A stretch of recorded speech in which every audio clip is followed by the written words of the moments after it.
All right. So yeah, once again, good afternoon, everyone. So let's proceed, with our first discussion for the subject, introduction to technopreneurship. Okay, which is I will basically give you, an overview, kung ano yung technopreneurship. No, and when we say technopreneurship in this course, no, we will basically talk about businesses, no, that we can do, no, with the use of our technologies. No, because if you can notice, no, the word technopreneurship, no, it comes from two words. No, the first one is technology, and the second one, it's very obvious, it's entrepreneurship. No, and when it comes to the first word, technology, no, I think there's no need for me to elaborate more, no, on what technology is, no, because it is something that we are already familiar with, no, or it's something that we are using in our daily life, now from using your Android phones, no, the different applications from your phones, no, from doing this online class, no, it becomes possible because of technology, no, in which yeah, sa lahat halos araw-araw na ginagawa natin, araw-araw na kinikilos natin, no, we are using, no, the different products of this what we called technologies. Now, the second word is the entrepreneurship, no, in which when we say entrepreneurship, no, it is the act of creating a business, no, that has the goal, no, to generate a profit. No, as simple as that. No, and we will discuss more about that, no, a little later. Okay. Um, Question: why do you think there's a need for you, no, to study this course, technopreneurship, or why do you think this subject is included in your curriculum? Anyone? Yes, Vincent. For me po sir kasi from the word po entrepreneurship, yung subject po kasi namin is parang relevant. Sabihin po ni Jerome relevant kasi pwede rin po namin gawing business yung natutunan namin pagtapos. Pwede po kami mag-freelance, ganun po. So, hindi lang pag di po kami naging employed, so ganun po, pwede po kami mag-business. All right. Thank you for sharing that, Vincent. Yes, Rose. Hello po. Audible po ako. Yep. Okay po. In my perspective, napakahalaga po ng pag-aaral po ng course na po ito. Most especially in our core on our program po na we are inclined in technological po. So yung technopreneurship po, yung buhay po natin are quite dependent po sa technology because of the modern technology that offers us for us to live comfortably po. Yung entrepreneur naman po, we know how broad that industry is. And for us, yung ito pong course na tinitake po namin, the job offers in the future po na makukuha po namin ay quite connected po sa business po. So, having a prior knowledge or having a thorough knowledge about this course po, it is important po for us to build a fundamental skills and knowledge po. All right. Thank you, Rose. Very well said. How about you, Jeremy? Sa akin po sir, in my opinion po, technopreneurship is very important nowadays since in this modern day of age po, di ba? People are more and more inclined to buy online rather than buying on physical stores. They do not want to drive to malls and wait up in line. They just want to click and add to cart and then wait for their package to arrive. That is hence why the importance of technopreneurship in this modern age po is because the demand is growing and growing as we move today. Yun po. Exactly, no? So all of your answers are all correct, no? In the different aspects. So una-unahin natin yung sinabi kanina ni Vincent, which is correct, no? As an information technology students, no, or whatever program you are taking, or regardless of what program actually, no? Hindi lang dahil it's associated with your courses associated with technology, no? Actually, regardless of what program you are enrolled in right now, no, tulad ng minention din ni Rose and minention ni Jeramil, no, um, No, in the future, there's always a possibility, no, that you will decide to venture into a business. No, or may malaking possibility na dadating kayo sa point ng buhay nyo, no, especially kapag nagtrabaho na kayo, na possible yung isipan na it's always better to be the boss of your own company or to be an employer, no, rather than to be an employee. No, so as someone who has or someone who is taking course related to technology, no, hindi maiiwasan or hindi mawawala, no, sa possibility na maisipan yung magtayo ng business, no, and magkakaroon kayo ng edge because um technology is something na uh, nagbibigay ng convenience sa atin, no, as an example ni Jeremy na tayo, no, as consumers, no, always na mas prefer na natin ngayon ang paggamit ng technology rather than the traditional way of doing business, no? So kayo bilang mga IT students, no, you will have an edge that if in case, no, you wanted, no, to be uh that platform, no, giving convenience to consumers, you will have an edge na alam nyo kung paano gagawin, alam nyo kung ano yung gagawin ninyo.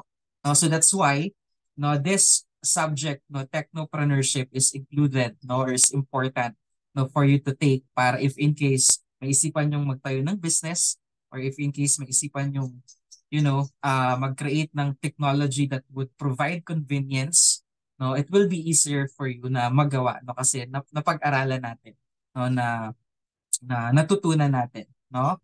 Of course, no, by starting your own business, no, that's why ngayon pa lang, no, you should be thankful, no, that you are being equipped or you are being prepared, no, for you to start up your own business in the future, no, or even now, no.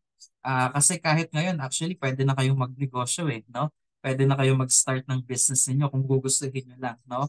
Although you are still a student, but if you think that you already have the knowledge, that you already have the skills, or that you already have what it takes, no, you can already venture into your own business, no, especially in our generation now, no. Nakikisali ako sa generation ninyo. In your generation, no, na kung saan we have this more advantage, no, of using available technologies, no, that we can use, no, in a business idea or in a business concept for you, no, to start up your own business, no.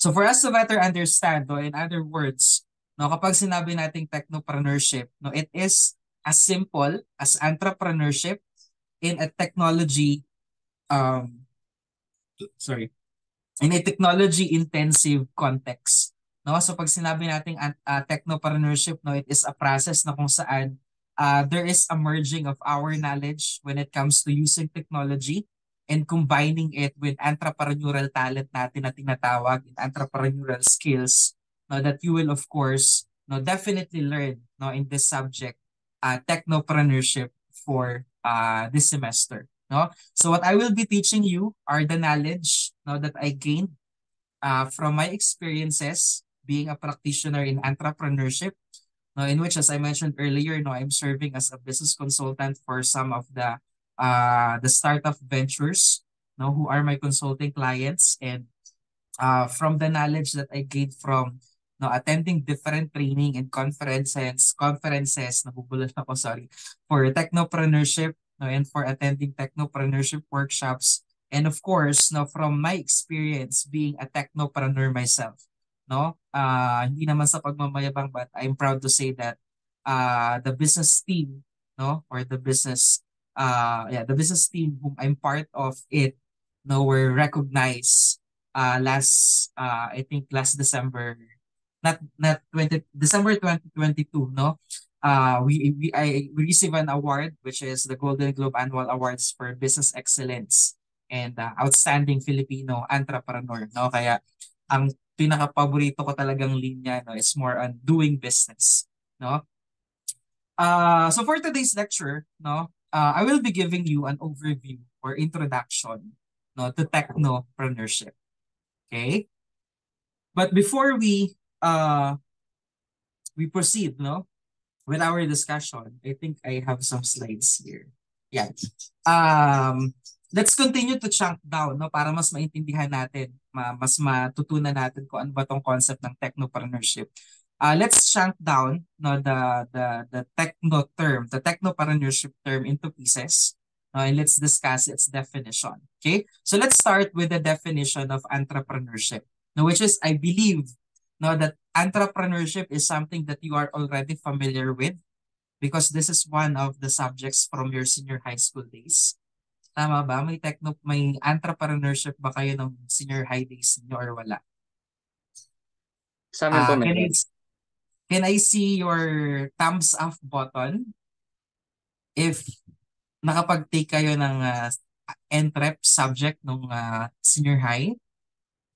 Sige, let's count. 1, 2, 3, 4, 5, 6, 7, 8, 9. Okay, sige. Bilangin natin yung wala. Can you click on the thumbs down button if hindi kayo nakapag-NTREP subject ng senior high? Meron ba? Thumbs down. Sa hindi. O lahat. Lahat naman. Dapat yun na lang yung... Ayan, meron. Okay, meron pa rin pala. Okay. Well, anyways, wala lang. Tanong ko lang.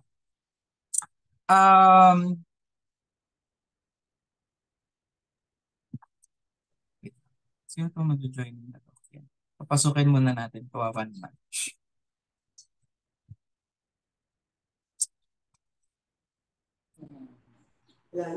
Hindi naayos niya na kasi. Kasi naman mo yung gagawa. Grabe naman. Justin, paki-mute. Grabe naman yon.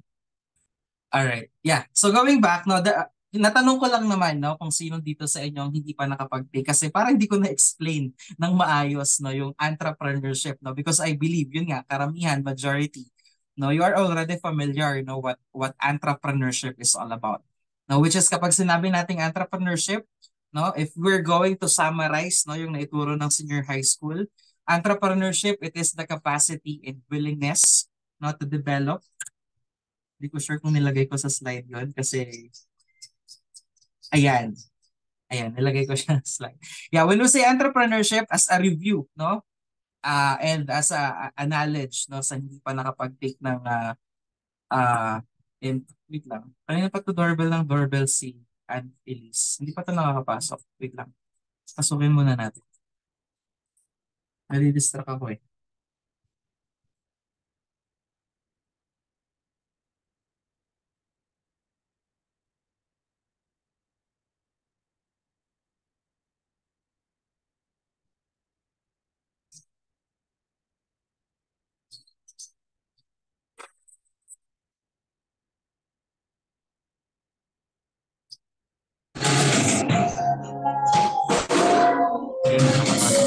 Paki-mute na lang, Aunt Elise.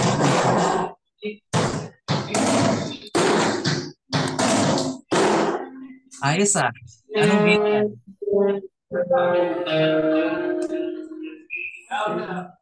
Makakarinig ba ako ng barilan? Barilan ba yung naririnig?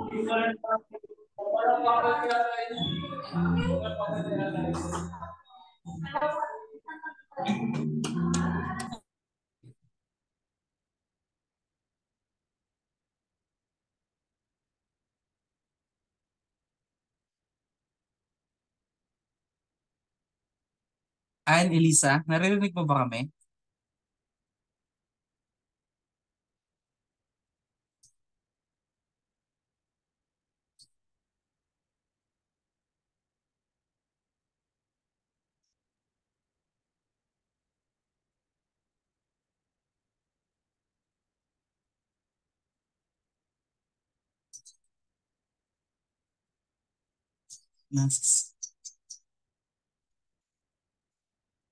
Sinong nasa simbahan si ano pangalan nun? Si Muramoto daw po sir. Muramoto, simbahan? Okay. Kala ko ang narinig kong background parang barilan. Anyways. Sir, nasa church po. Sorry po. Okay. Sige. Alright, so going back, nasaan na nga tayo? Na-distract ako, nawala tuloy ako sa focus. Anong pinag-usapan natin? Okay, entrepreneurship, kapag sinabi nating entrepreneurship as a review, entrepreneurship is the capacity and willingness to develop, organize, and manage a business venture along with any of its risks in order to make a profit The most obvious example of entrepreneurship is the starting of new businesses. Okay? So kapag sinabi nating entrepreneurship, no, once again, this is the process no, na kung saan nag-iisip tayo, no, ano ba ang isang bagay na pwede nating gawin or pwede nating magawa no, na kung saan kikita tayo ng pera. Okay? Ano ba yung negosyo na pwede nating gawin or ano ang pwede nating gawing negosyo? No, say for example, from this capital na meron tayo, or ano ba ang business na pwede kong gawin with the skill, or ano bang business ang pwede kong gawin na with the abilities na meron ako. Now, so those are just some of the questions that we are thinking. Now, when we come to think of something, if we wanted to start up a business. Okay? Ang pinagkaiba lang in entrepreneurship, no, according to its definition, it is the capacity and willingness to develop no, and to organize a new business no, with a new business concept. No? And I would like to emphasize no, the phrase new business concept. No? Meaning, it is something new.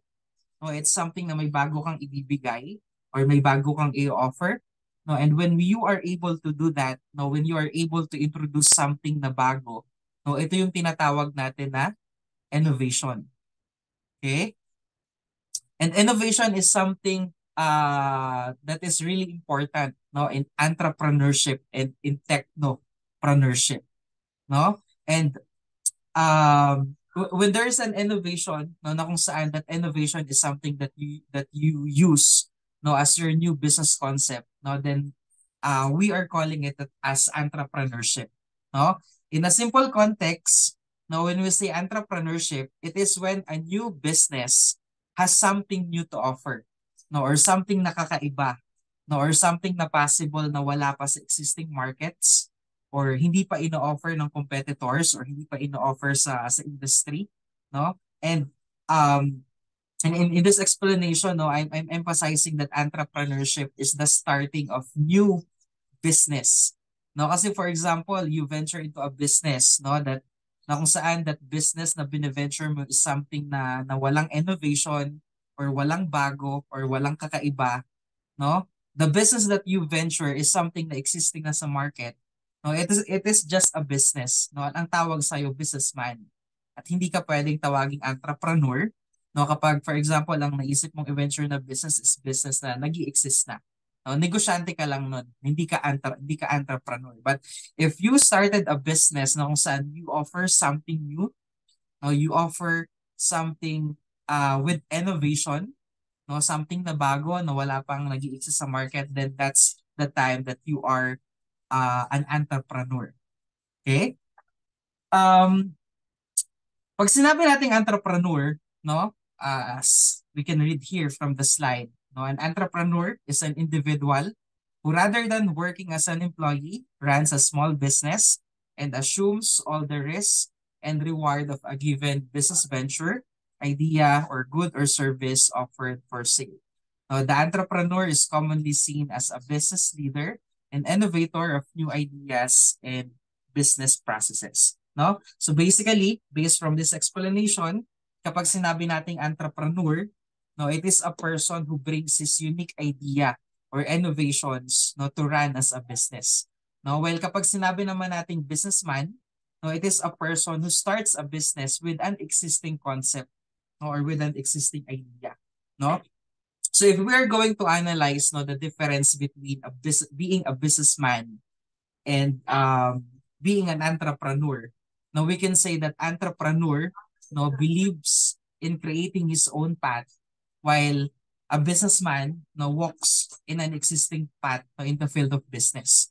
No? So mukha lang magkaparehas pero magkaiba kapag sinabi nating businessman and entrepreneur. Naniniwala ba kayo doon? Do you agree with me na ang businessman ay magkaiba sa entrepreneur? Yes po. Can I see thumbs up if you agree with me?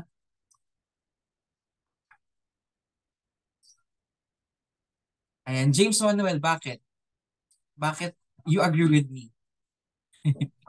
Kasi po sir, sa natatandaan ko po, pag sinabi po kasing businessman is, ayun nga po, meron na pong nag-e-exist na business na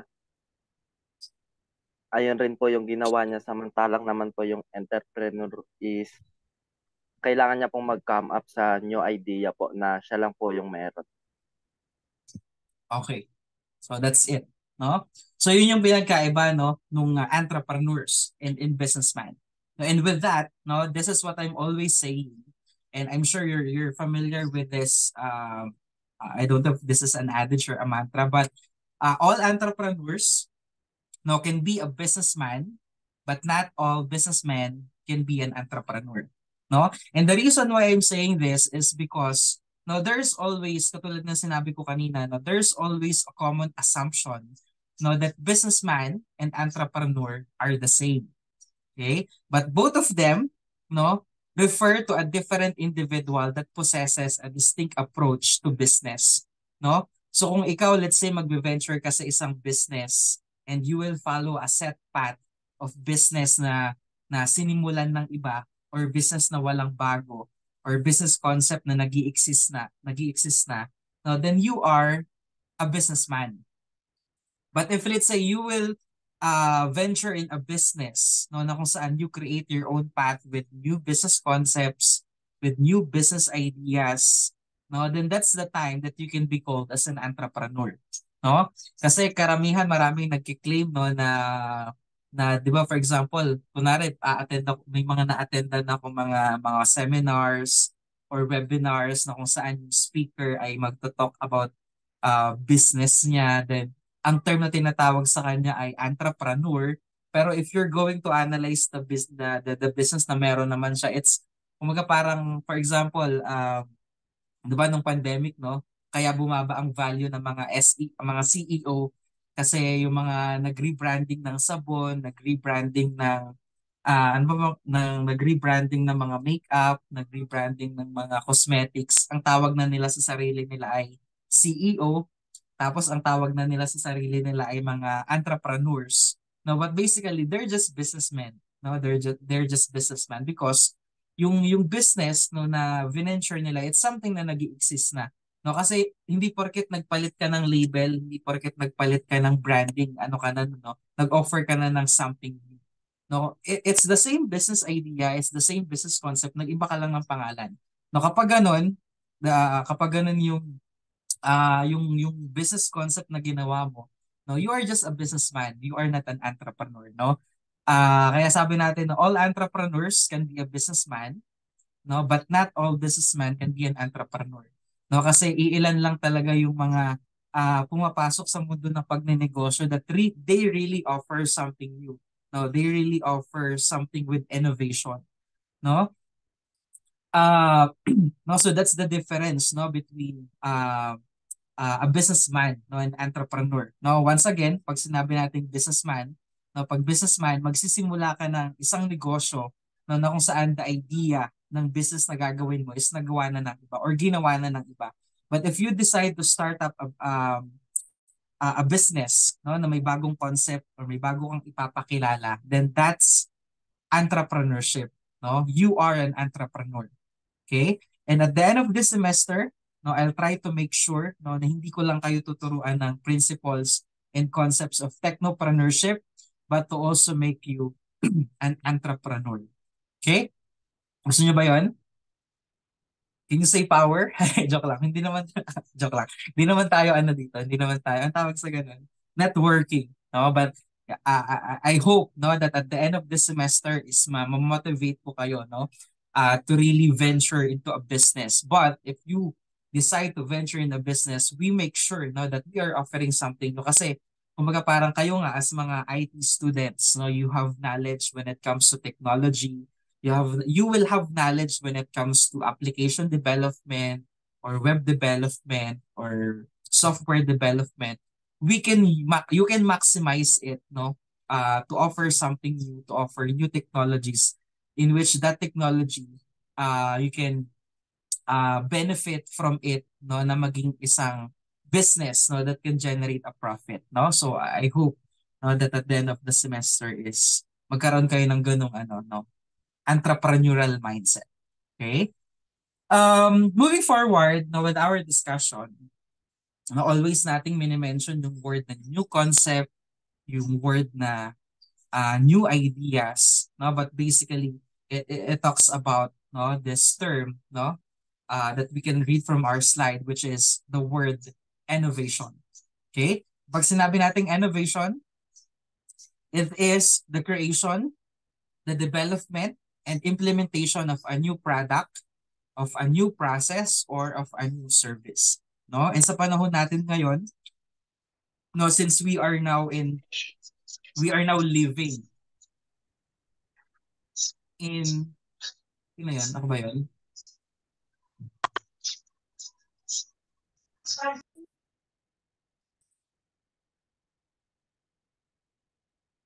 Okay, yeah. So going back, no, since we are now living in a technologically advanced environment, no, na kung saan almost every innovation, no, that we are talking about, it has now something to do with technology, no? Lalo na nung start ng pandemic, no, na kung saan in order for some or for the majority of the businesses, to continue and to move forward, no, with their operations, they need to integrate technologies in whatever field of work, no, that they are doing, no? No, just imagine din na lang natin kung walang mga existing na technologies or walang mga innovations nung nag-start ang pandemic. Now, let's say for example, hindi na-develop yung Zoom, hindi na-develop yung Google Meet, hindi na-develop yung Google Classrooms, yung mga Slack workspace, mga productivity softwares, na even yung mga delivery applications, online bankings, ano pa ba? Or even yung mga e-commerce, no? Imagine na lang natin paano kung for example wala pa tayo sa technologically advanced environment na walang mga ganong klaseng applications. Parang may hirapan ata tayong makasurvive, no, ng pandemic, no? But fortunately, no, nandito na tayo sa era na may mga nag-exist ng ganong technologies, kaya we will able to survive, no? Kasi kung wala, it will surely be a difficult moment, no, for every one of us. No, good thing, or fortunate for us, no, so we have those technologies. No, we have innovations, kaya somehow kahit papaano, even though no, we just need to stay at home, no, it becomes possible for some, no, for some of us to work from home or to work remotely, no, and it becomes possible for us to transition, no, from the traditional learning. No, ngayon nasa blended learning na tayo or online learning. It becomes possible for us now with just one click or with just one fingertips on our mobile devices. Now we can order foods. So you mentioned kanina ni Jeramil, may mga Grab Foods, may mga Food Panda, no, na hindi na natin kailangan lumabas. We can order foods, we can shop online, no? And the main reason why all those things, no, that we mentioned become possible is because of the innovation and because of the technologies that entrepreneurs develop, na kung saan it provides a solution, but at the same time they earn from it, no? Ganun sa technopreneurship eh. Pag mag-iisip ka ng isang idea, mag-iisip ka ng isang innovation that you would like to offer, or iisipin mo yung ganong innovation because you wanted to solve a certain problem. You wanted to solve a certain solution. But dahil may business mindset ka, hindi ka lang mag-offer ng solution. Yung solution na ino-offer mo, you will take that opportunity para pagkakitaan mo or para kumita ka. You earn from that solution, and that's technopreneurship. No? That's being practical, kumbaga. No? So, in technopreneurship, ang goal lang natin is hindi lang tayo para magnegosyo, hindi lang tayo para kumita, kundi para mag-offer ng solution. It just happens na pagkakakitaan natin yung new technologies or new innovations that we will offer. No, and that's when our subject, technopreneurship, comes in.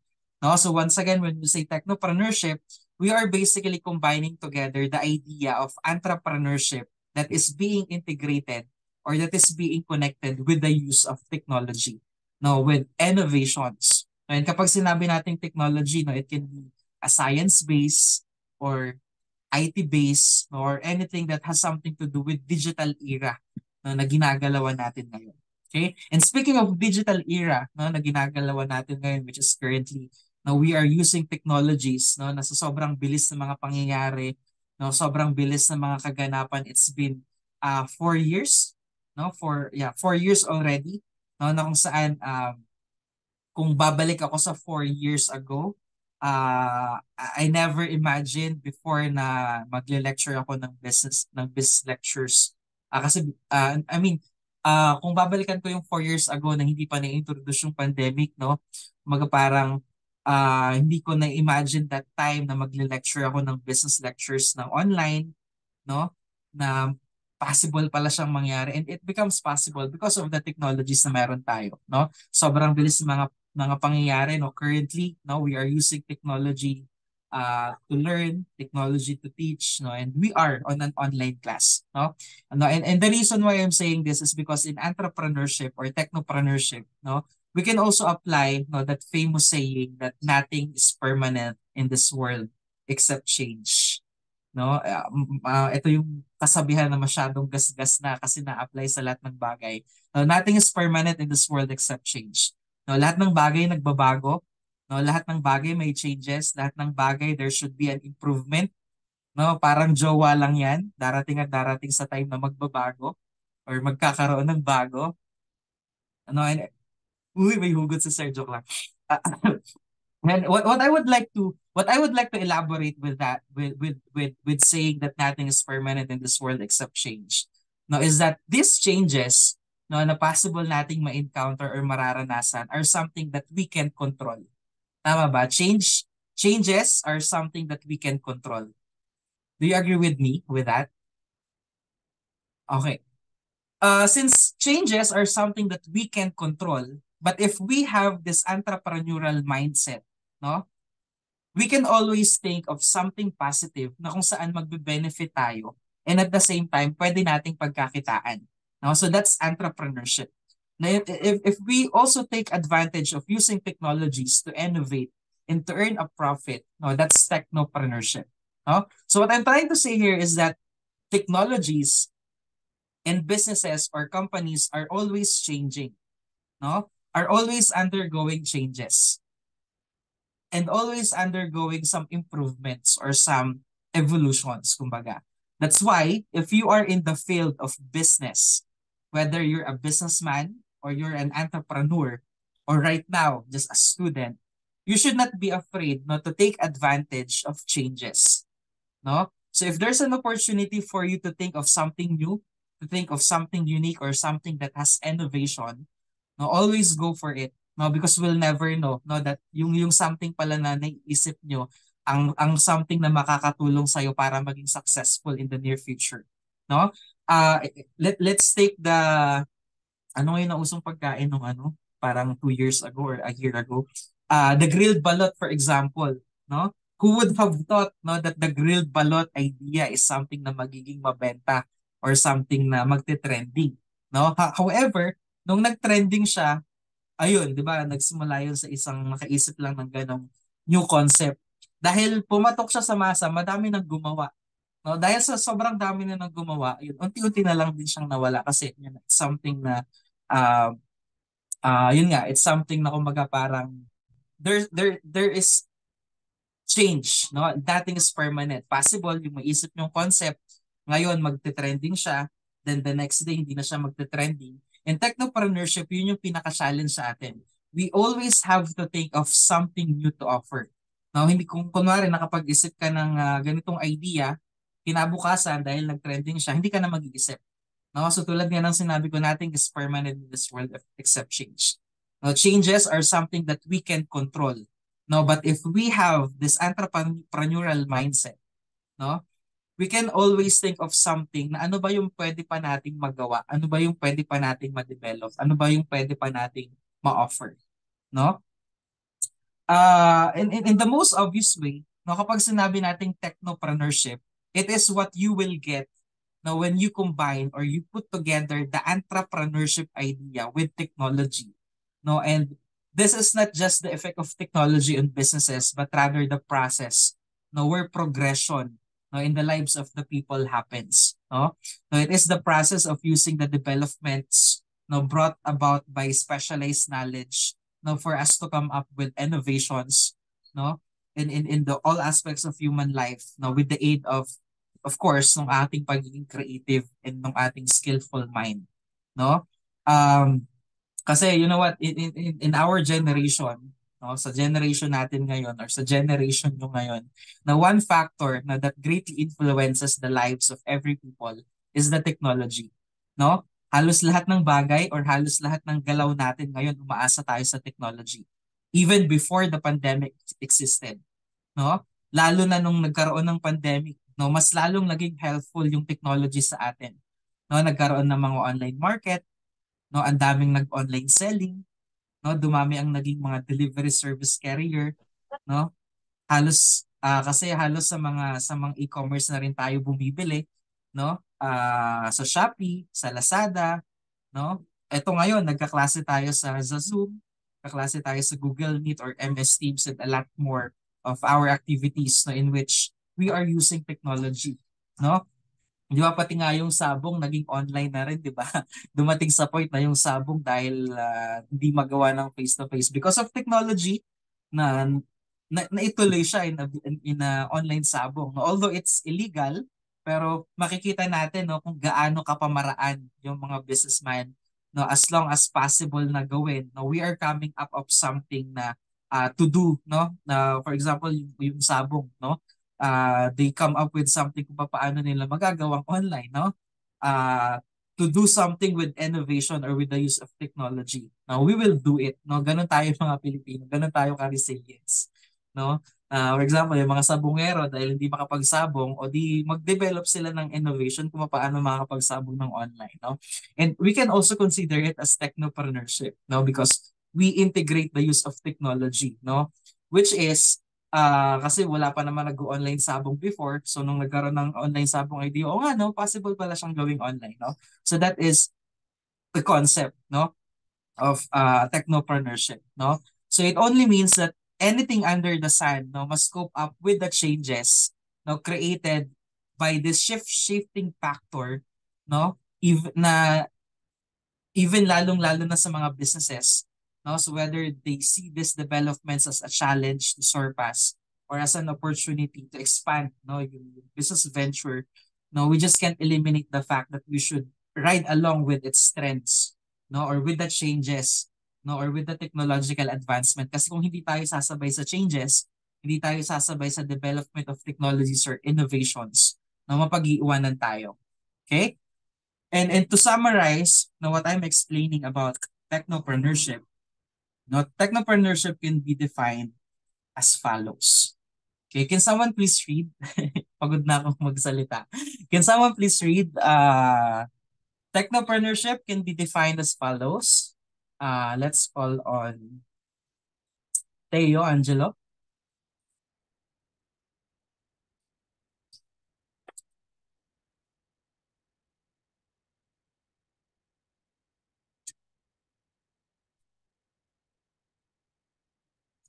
Teo, Angelo, nandiyan ka pa ba?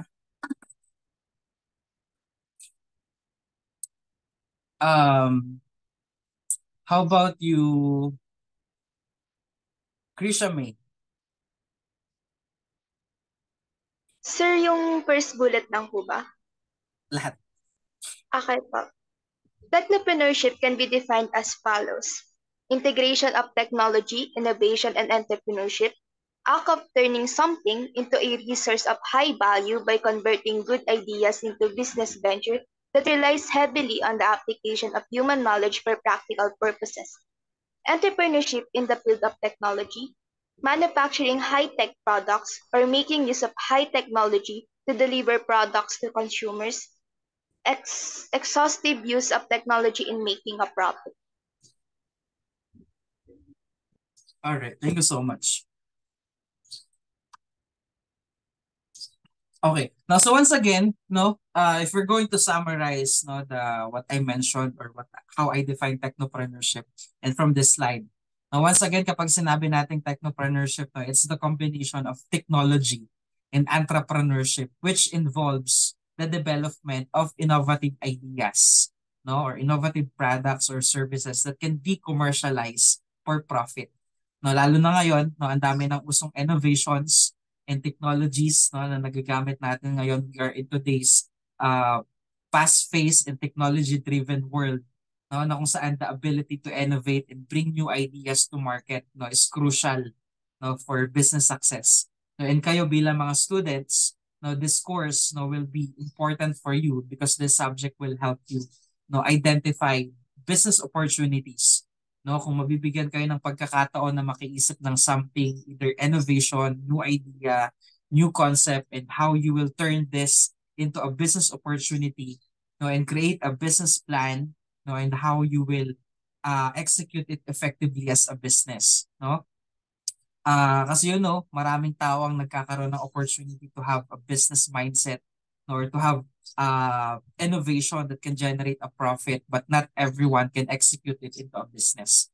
So I'm hoping that after this semester, this subject will help you, will help to provide you, with the knowledge and skills, that you will be needing, for you to start and to manage your own technology based ventures, and that is technopreneurship. Hope the concept of technopreneurship is now clear to everyone. Tama ba? Any questions before we proceed? Questions? Everything's clear?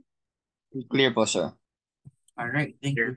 So I will show you the following logos. Can you please identify, or can you identify what are these logos? Anyone?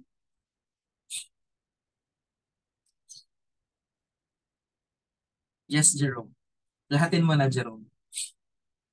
Microsoft, Apple, HP, Intel, tapos Chrome. All right. Good. No, so halatang halata naman ng HP at Intel. Anyways, so these are the different types of companies. No.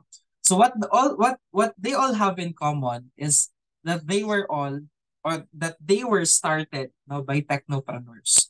Okay. So with these logos, it becomes a business, or it becomes a technology business, because of these famous people, like Steve Jobs of Apple, Sergey Brin and Larry Page of Google, Bill Gates of Microsoft, and Mark Zuckerberg of Facebook, which is now the Meta, and other well-known technopreneurs out there. So these people, they just started out with an idea. Kaya itong mga businesses na familiar na sa atin ngayon, hindi naman siya agad nagsimula lang na business agad, na naging successful business agad. It just started with just an idea. So even ikaw, you can also be a technopreneur. Who knows? Maybe in the next coming years or in the next coming decades, baka hindi malabo, you are the next famous technopreneur, which is not impossible to happen. Hindi malabong mangyari. Which is mangyayari lang din yon. All you need is an idea and of course yourself, and focus on technology and entrepreneurship. Wait lang, dami nagdo-doorbell. Papasukin muna natin. Nag-distract ako. Kaya ayoko ng late Kaya gusto ko po, simula ko ng klase, nakapasok na lahat. So, hoping, na sa susunod na klase natin ay makakapasok na lahat bago tayo mag-lecture. So, once again, a technopreneur has an idea, and sets up a business around that idea. So, if we're going to look at these faces of these technopreneurs, at first, for sure, they actually don't know that their companies and ideas would be $1 billion companies pala in the future. But what did they do? If we are going to read their success stories or their rags to riches stories, there is just one common denominator why they become successful. They come up with an idea to solve something, and they started something to materialize their ideas. Minsan kasi may mga naiisip tayong gawin, pero wala naman tayong ginagawa doon sa mga ideas na naiisip natin, nagiging sayang lang. So these people, the reason why they become successful is because they started doing something with their ideas. So they started the business and the idea that are both grounded, no, in a particular technology, no? So first lesson, if you also want to be a successful technopreneur in the future, no, lalo na kayo, you are in the field of information technology. No, the first step to technology entrepreneurship or entrepreneurship in general is to always start, no? To always start with the ideas, no, na may isip niyong gawin with the innovations na possible na na na possible niyong magawa, no? And if you don't start, no, then nothing will happen, lalo na kung you are planning, no, na maging successful technopreneurs in the future. Ang kailangan lang natin gawin, unang-una is mag-isip ng idea and do something with that idea, no? And during this time, no, if in case we will start to venture in technopreneurship, since there are a lot of available platforms, no, that are existing, no, na kung saan mas mabilis nating maipapakilala or mapopromote, no, yung mga products or mga ideas or services, because mass media or social media, no, and the internet are the main contributing factors, no, for the popularity of technopreneurship. And we cannot deny the fact, no, that this field, no, in technopreneurship is engrossing the whole business community, no, na kung saan there are a lot of popular industries of today, no, that are changing their strategies just to comply, no, with the the developments of technology, no, kasi tayo, 'di ba, as uh, no, tayo, we have the nature, no, to seek for innovations and developments, no, same with businesses, no, ganun din dapat sa mga negosyo, no. Once again, no, gagamitin na naman natin yung word na innovation, no, na kung saan there is an added pressure of changing, no, from what is traditional, kung ano yung nakasanayan na natin, into something na magiging patok or magiging mabenta, no? Lalo na ngayon, no? Or lalo na nung nag-start nung pandemic actually, or during this post-pandemic era, the technopreneurship is now the trend. No, that's why businesses, no, that adjust are businesses that survive, no? Kasi kung for example you are a business owner and you don't want to adapt to changes, no, you don't want to adapt with innovations, you don't want to adapt with technologies, mapag-iiwanan ka. No, ang ending, malulugi ka, magsasarado ka, or mababankrupt ka, no? So that's why nung time na nagkaroon ng pandemic, yung mga businesses na hindi nila kayang mag-adapt sa changes sa technology, no, hindi nilang kayang gumawa ng innovations kung paano ba nila may integrate ang technology sa mga business na ginagawa nila, ang nangyari, dahil nalulugi, walang kinikita, walang pumapasok na pera, nagsasara, nagbabankrupt, no? And that's why I would like to emphasize, no, this saying, no, itong sinabi ni Bill Gates, sabi niya, if your business is not on the internet, then your business will be out of business. No, and look what happened, no, to other businesses during the pandemic that can't adapt or who can continue doing their business operations online. No, it's either they need to close, or they need to stop their operations, or they need to lay off employees or workers. No, and if we don't want these things to happen in our businesses, no, then we need to embrace integrating technology. No, we need to apply the concept of technopreneurship. No, that's why, no, if you are a businessman or you are planning to start up your own business, no, kasi katulad ng sinabi ko kanina, even though you are a student, you can actually have your own business already. Now, if you are that person who decides to enter the business marketplace industry and you want to be successful or to continue, no, in the business that you are doing, then you need to adapt, no, to the online business trend, and you need to embrace technology and innovation in that business. Now, however, no, when we say technopreneurship, it's not just about technology. No, kasi usually ang kadalasang nagiging misconception sa karamihan, no, is that in order for you to become a technopreneur, you must know to write complicated code or to develop inventions, no, that the world has never seen before.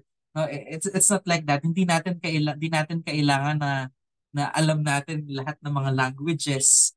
No, kasi yun yung usually na conception na naiisip natin, no, when we talk about technologies, kailangan marunong ka mag-coding, kailangan alam mo yung mga C++, Python, JavaScript. Hindi naman ganun. Hindi naman ganun ka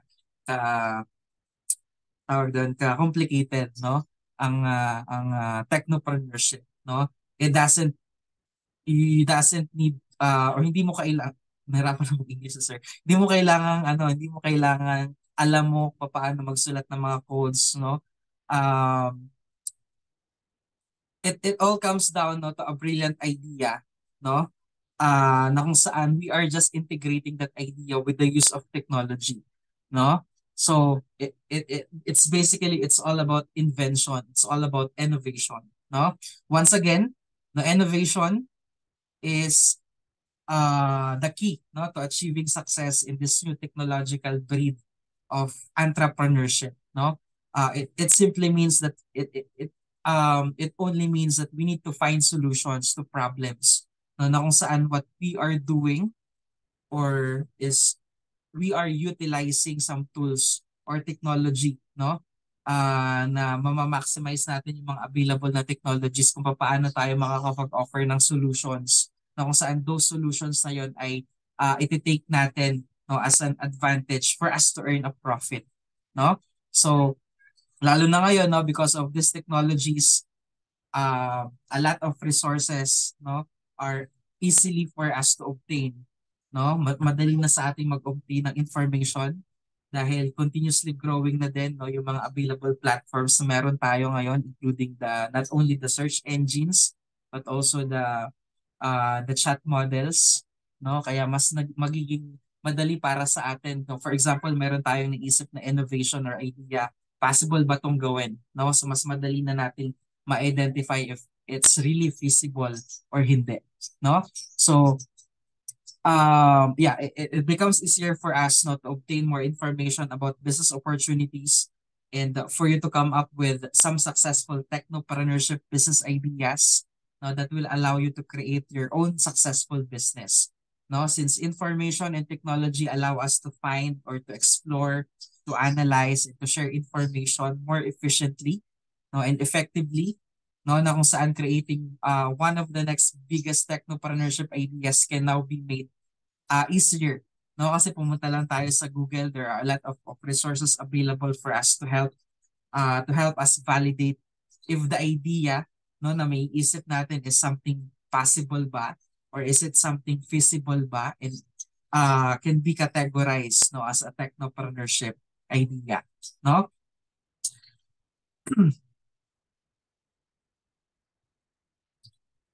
Questions? No questions? Nagkakaintindihan pa ba tayo? Yes po, sir. Okay, good. Sorry, humihina na yung boses ko. Nararamdaman ko na kasi yung aking lalamunan. Alright. Now, why is technopreneurship important? No? Or what is the main importance of technopreneurship to us? No, well, technopreneurship has allowed every businesses, no, to perform their business duties more seamlessly and efficiently. No, even there is a pandemic or even there are a lot of restrictions that are taking place. Now, businesses that are able to continue their operations because of using technologies and the internet, no, are still surviving. No? So what I'm trying to say here is that technopreneurship has redefined e-commerce, no, with the help of the internet. No, na kung saan as the internet has evolved, no, it has also become a major global distribution arena, no, for every product, no, and every services. No, na kung saan e-commerce has become so diverse, no, kaya biglang nakilala natin si Shopee, si Lazada, no, meron din Zalora. We also have the Facebook Marketplace, no, the different delivery carriers, no, na naging significant lalo na nung mga panahon ng pandemic, no, nung panahon that restrictions are taking place. Kahit ngayon hindi na pandemic, no, dahil na-adapt na natin. Tulad ng mention kanina ni Jeremy, karamihan sa atin tamad ng pumunta ng mall kasi pwede naman tayong umorder online. Tamad ng pumunta sa mga physical stores kasi pwede naman ngayon nakaka-order na rin tayo ngayon sa TikTok, 'di ba? Yung entertainment platform ngayon nagagamit na rin natin as an additional platform, no? Para mas tama rin tayong lumabas, no? Para mas take advantage tayo ng paggamit ng online, no? So because of the different uh, tawag dito, e-commerce, no, nagkaroon na rin tayo ng mga different na delivery carriers, no, na naging significant no, nung mga panahon that restrictions are taking place, no, and all the things that we are doing online, no, so that there's no need for us to go out, no, and uh, maipit sa traffic, no, and that is because of the technopreneurship, no. So kung walang technopreneurship, kumbaga parang lalo na nung pandemic, no, mapipilitan talaga tayong lumabas. But because of technopreneurship, because of technology, because of innovations, no, Ito na ba yung online ma-maximize natin. naririnig ko?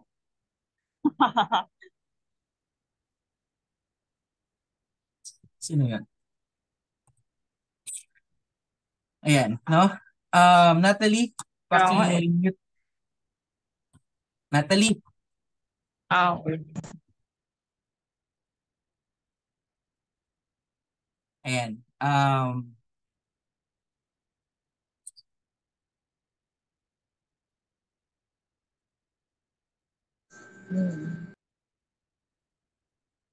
Wait lang, paano ko ba mute siya? Alright, so no, so regardless if there's a pandemic going on, no, as far as business processes can go, no, technopreneurship has allowed different companies or different businesses, no, regardless if mga MSME sila or micro, small, medium enterprises, no, to run their business process, no, electronically through the available different electronic networks and platforms. And of course, this has benefited businesses, no, in a major way, no, as they can now transmit information more quickly, no, na kung saan halos lahat ng bagay na ginagawa na natin ngayon is napapadali, no, order ka online, punta ka lang sa Shopee or Lazada, no, then hihintayin mo lang na i-deliver sa ng mga different carriers, even payments, no, we can do it online, no, andyan yung GCash, andyan yung Coins.ph. I don't know kung may Coins.ph pa ba or familiar ba kayo sa coin. Nagagamit ko pa naman ng Coins na paghahalataan yung edad ni Sereno. Coins pa yung gamit. Coins.ph, and meron tayong what's the green one, the Maya, no? And parang may mga bago na rin nagsusulputan ngayon, no? So that's the convenience, no? Because of technopreneurship, it's giving us or because of the innovation brought about by the technopreneurship, it gives us convenience, no, na in other words, because of this technopreneurship, it makes our life become more convenient, no. So that is one of the importance of technopreneurship to us, no, as the customers. Ayun na naman siya si Mayan. Heyo, pakimute.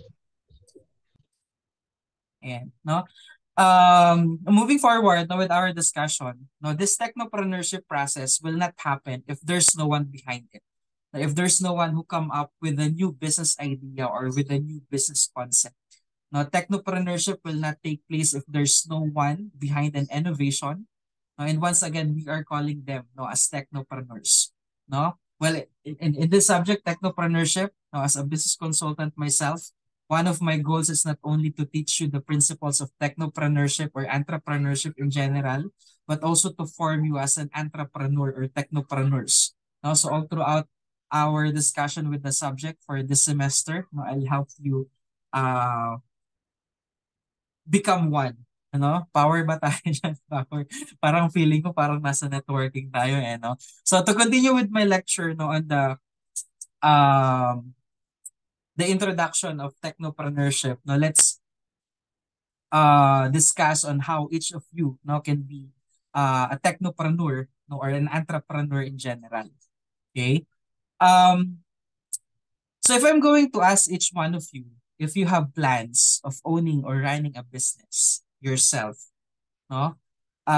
Possible, or let's assume that majority of you wanted to run or to own or to run your business, no? So syempre sino ba namang ayaw, no, na magkaroon ng sariling negosyo? Meron ba?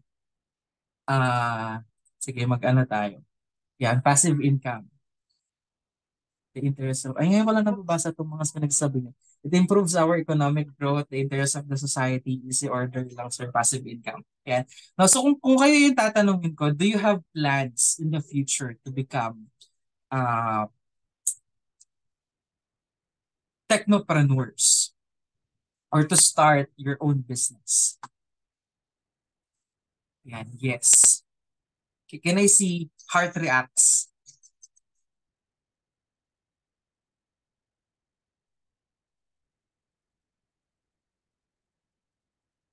Ayan, no? Madami-dami, no? No, kasi 'di ba, syempre sino ba namang ayaw, no? So 'di ba, if ever you would be given the chance, no? So syempre everyone is excited. No, just thinking about owning or running your own business, no? While it may sounds very tempting, being an entrepreneur or technopreneur also means taking a lot of responsibilities, and you should be prepared not to face a lot of challenges. No, and it's just part of being in the business, no? Kasi sabi nga, lahat lahat talaga kailangan nating paghirapan. No? Lahat kailangan you will exert efforts. No, so if you have plans to start up your own business, the first thing that you need to do is to find out if you are capable of running your own business. No, so syempre, bago ka directly na pumasok sa business industry, no, kailangan alamin muna natin if we are really capable. No, and that's one of the mistakes, no, na nagagawa ng ibang mga nagnenegosyo, no? Kasi basta maisipan lang nila or basta may capital sila, they just go for it.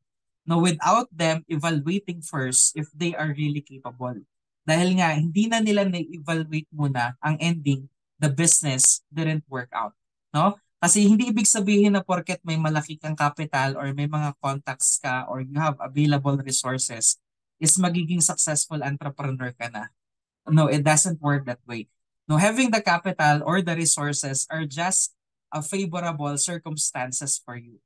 No, in order for an entrepreneur to be successful, no, those favorable circumstances should be combined, no, with certain personal characteristics and skills, no, that are necessary elements for your development, no, as a successful entrepreneur or a successful technopreneur.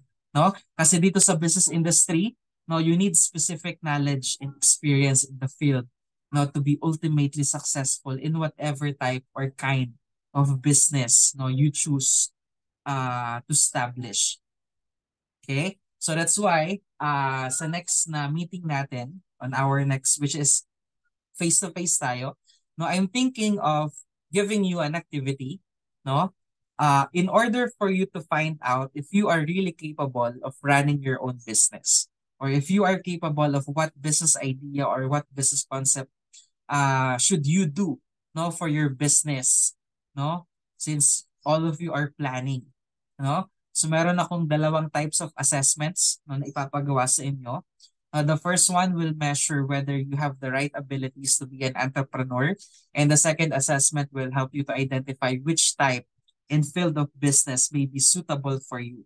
Then after that, evaluate natin ano ba yung mga innovations na pwede natin gawin or pwede nating integrate in order for that idea to be, you know, something that can provide, that can give solutions, no, with innovations in which we can generate a profit from it.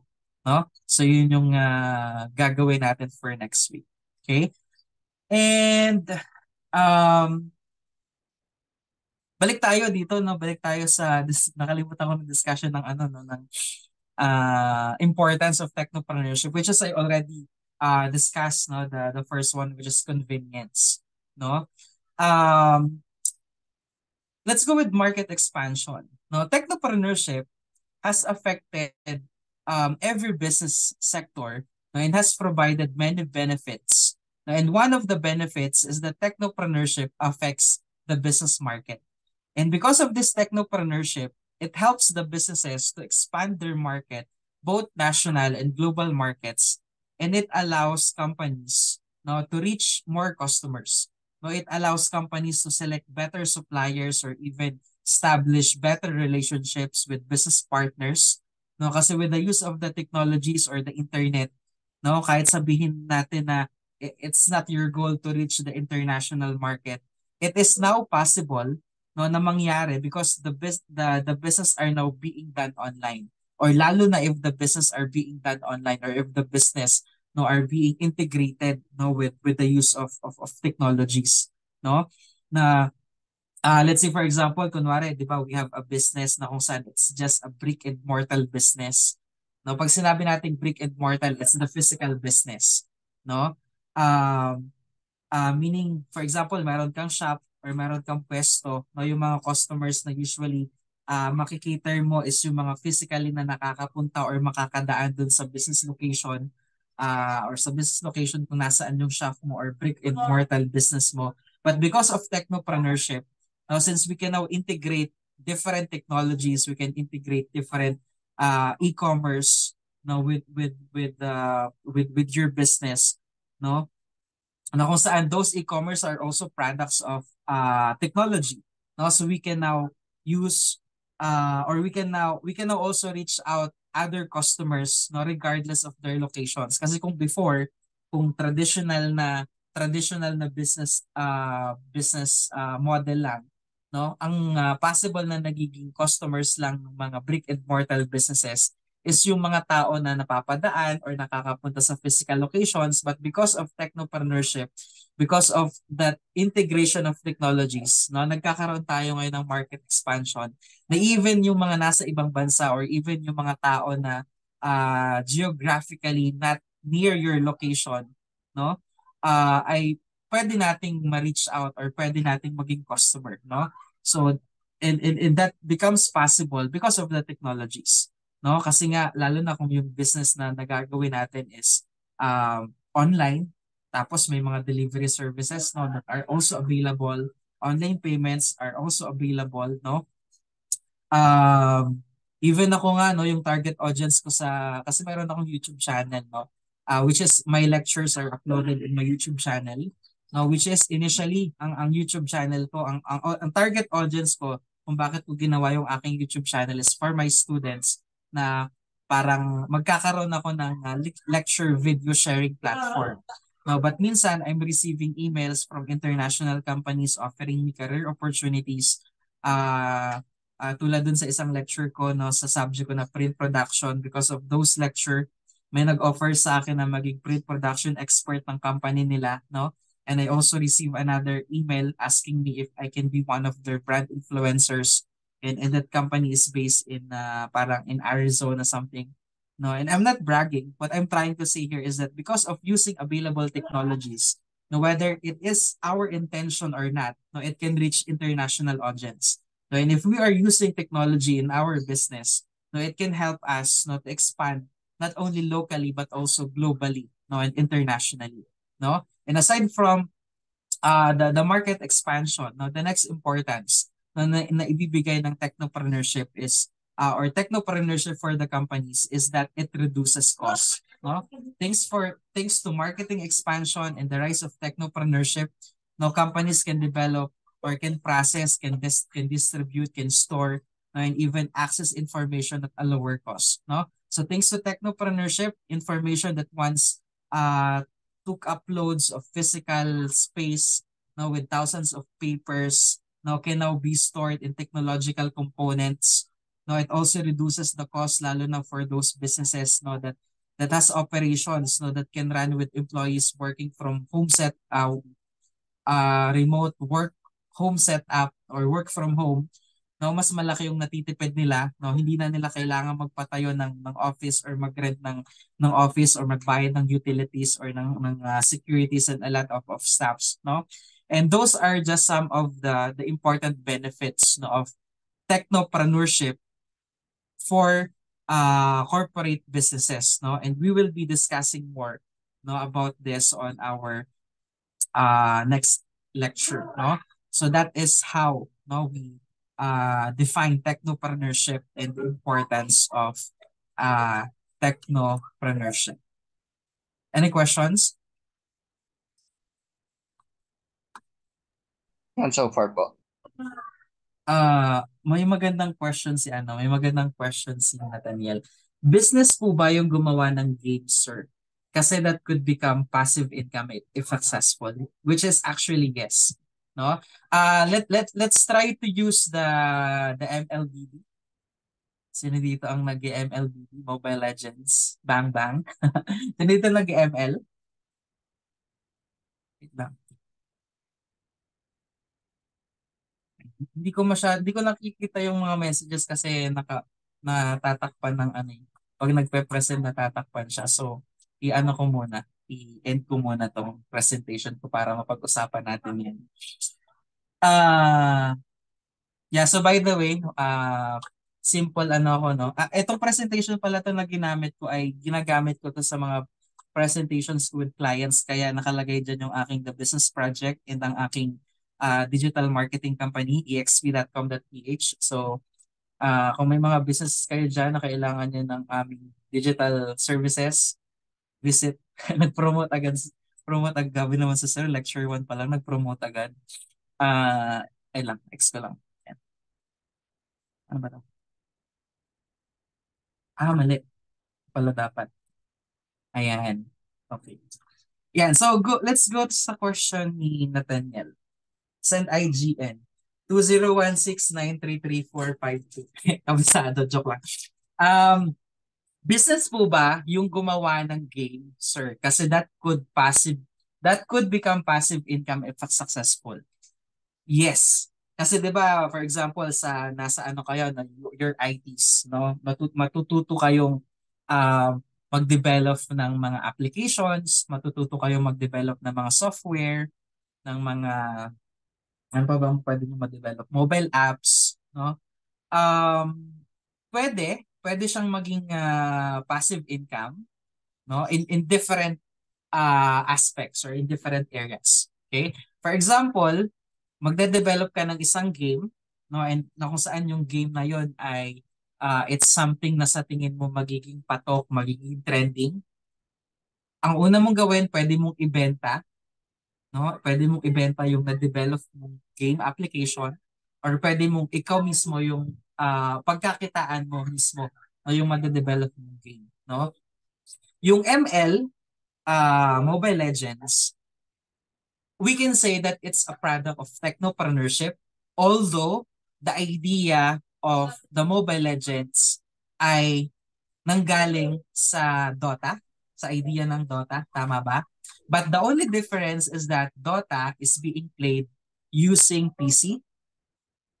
Then the Mobile Legend, kaya siya naging parang naging patok is because we can play it via mobile, no?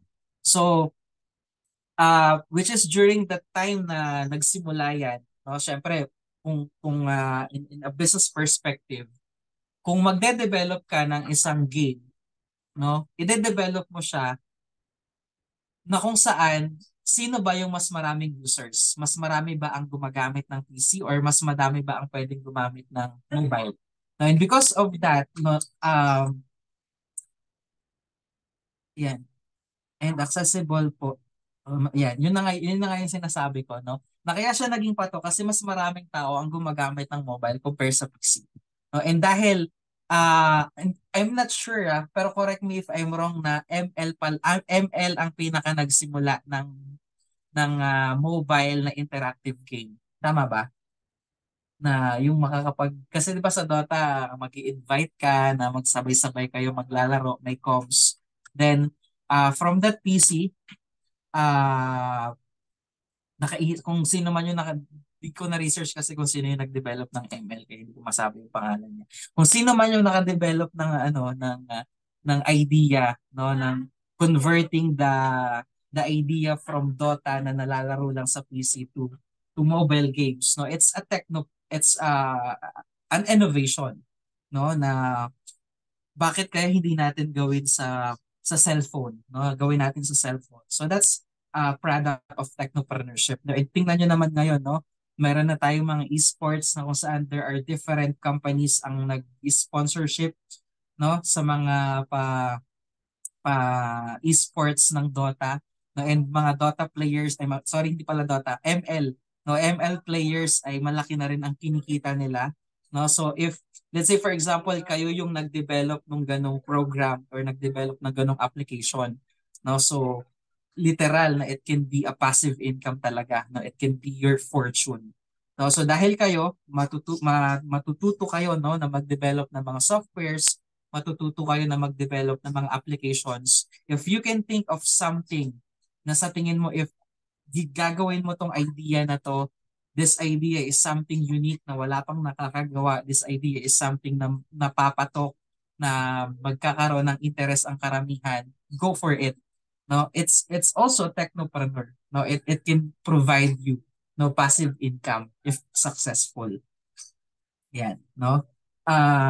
Tamang Game Pass at microtransactions, ano pa ba? Send IG and ayan. Ano baka may iba pa kayong question. Wait lang, mag-stop recording na tayo.